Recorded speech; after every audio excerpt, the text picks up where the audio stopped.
Welcome back to Cutler Legal Basic Law. Today we're going to talk about sexual harassment. First question is, what is sexual harassment? And I'd like to read you a definition commonly used by the courts.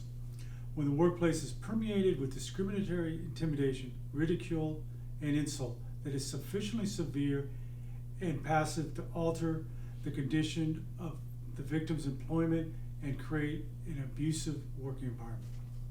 What do those legalese mean? It means that a person is subjected to sexually oriented harassment, whether it be quid pro quo, i.e. you have sex with me in return for an opportunity, advancement, or avoiding an adverse consequence such as termination, pay reduction, or you're subjected to jokes, etc. in the workplace. It's different than sexual discrimination, and a lot of people mix the two.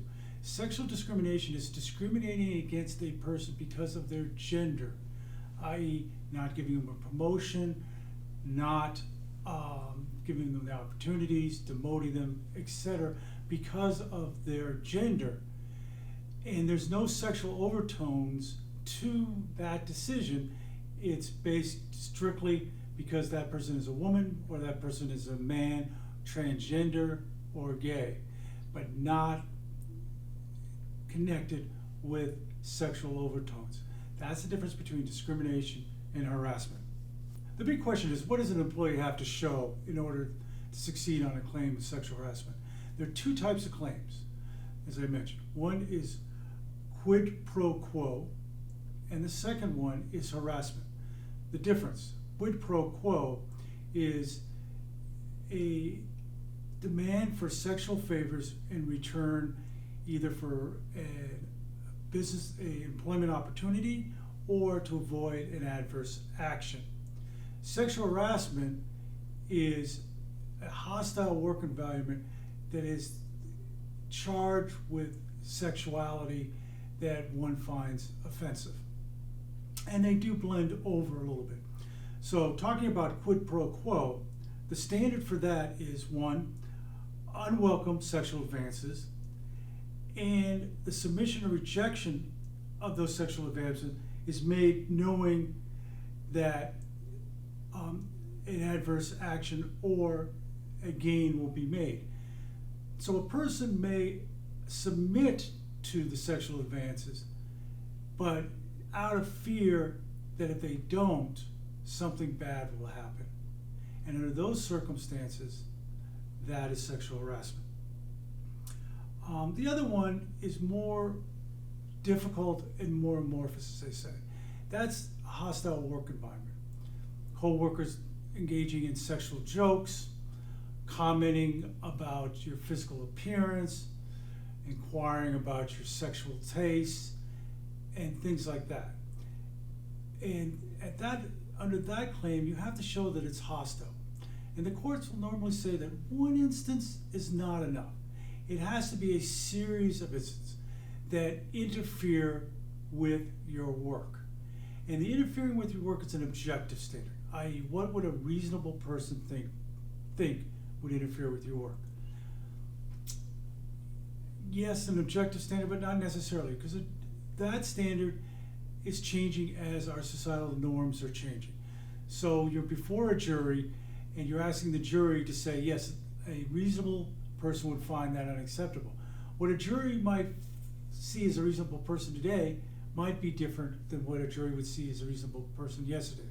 Particularly in the Me Too movement, there's now a shift of being more aware of how even a single joke can be offensive.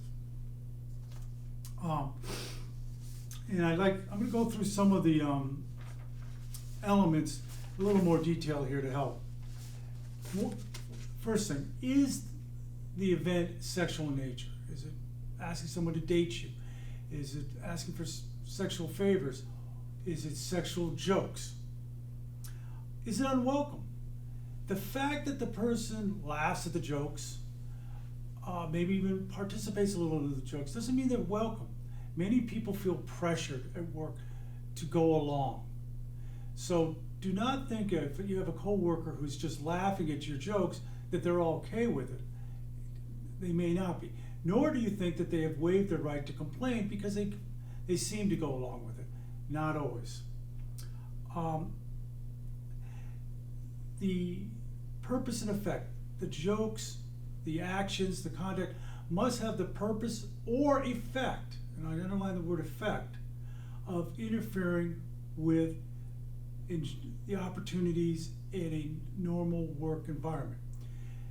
Therefore, the perpetrator, the harasser, doesn't have to intend to interfere with a person's enjoyment of work. It simply only has to have the effect of interfering with that work or one's job duties, etc. That's where that objective standard comes in, but even then, everyone brings to an objective standard their subjective beliefs. Clear adverse actions by an employer would be termination, denial of a promotion, demotion of duties, transfer to less favorable positions, or maybe being stuck in an office way at the end of the quarter, or being segregated from the rest of the workforce, decreasing in responsibilities. All of those are adverse. Does the sexual conduct have to be explicit? No, it can be implicit, and that becomes subjective and difficult to measure. Can men pursue a claim of sexual harassment? Yes. Can there be same-sex sexual harassment? Yes. And as I mentioned, will an isolated act of offensive conduct constitute sexual harassment?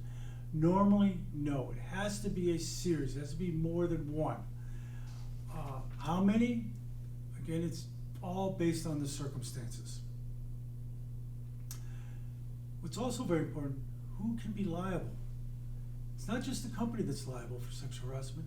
The manager can be liable. A manager who allows sexual harassment to take place at the workplace can personally be liable for that sexual harassment. The harasser can be personally liable. What does that mean? Attorney's fees, damages, punitive damages, or treble damages. All of those are potentially available to a person bringing a claim. And the individuals involved or overseeing those involved in the harassment could be personally liable. Another area you have to be very careful about is retaliation. That is, if someone makes a claim of sexual harassment, whether on their own behalf or on the behalf of somebody else, and there's an adverse action taken, we just identified those.